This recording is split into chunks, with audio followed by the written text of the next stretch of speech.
good old Newmarket shout out to the Salads, fold A to B. All right, we got to pause on that one. You got to fill in the people who maybe don't know. I don't know how popular the Salads were outside of Newmarket. Now, these guys, they did have some kind of commercial success. You may not know them. So they had a song in EuroTrip. Yep. They had a couple of beer commercials pick up their songs as well. But when did you hear about the Salads, and how do you know about the Salads? I heard about the Salads through kind of the music scene in Newmarket. Newmarket actually back in the day, I'm not quite sure what it's like now, but back in the day, 15, 20 years ago, had a pretty strong music scene, but the music scene was pretty strictly punk. It was like a real big punk scene. Now I wouldn't classify the Salads as punk by any means. They have some of that reggae, real funk vibe to them. Real happy party music, but I heard of the Salads because they were in the scene. I saw the Salads a few times in Newmarket. I think with both of you, we saw them. We saw them at the long weekend. We saw them open for Clark Nova. No, we saw Clark Nova. No, yeah, them open for Clark Nova, and we also saw them at that hall above what used to be the Fox and the Fiddle way back in the day. With Four Barrel and Electric Lettuce. What a billing. The Salads and Electric Lettuce. Yeah. Wow. So I just heard of them through the Newmarket music scene.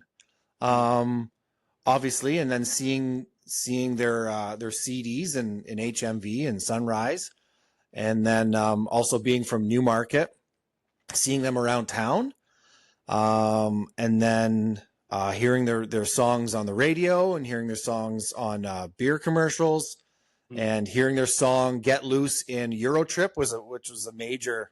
That was back in that teen movie era.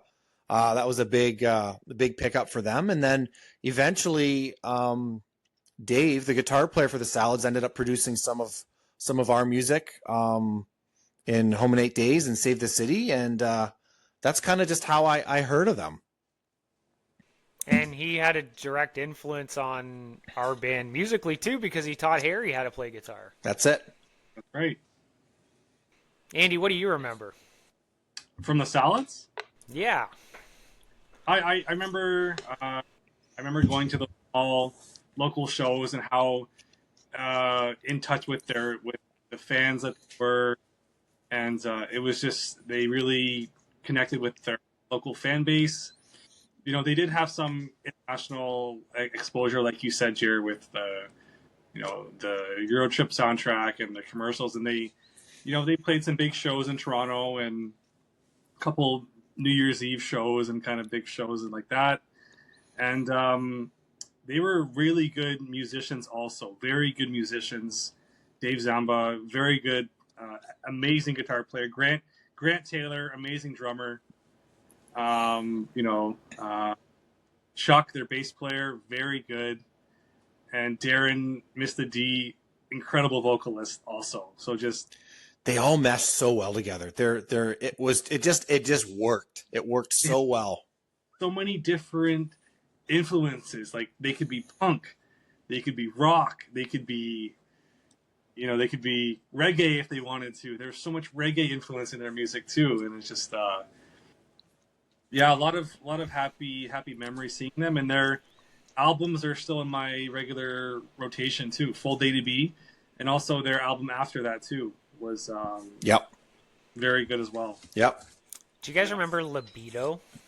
Yeah, he was their dancer. Yeah. Right. Yeah, that guy was great. Part of that live show. Yeah. He was in their music videos. Yep. Anyway. Oh, he spent a lot of time on the Salads, but I had to give them a shout out because, they were a huge band for us growing up, and I could never understand why they weren't bigger than they were. I think it completely was agree. Not their time. Completely agree. They were incredible. Everybody get loose tonight. Put my hand in the air, feeling alright. We don't care if you're sick 'cause the music is tight. Let the peace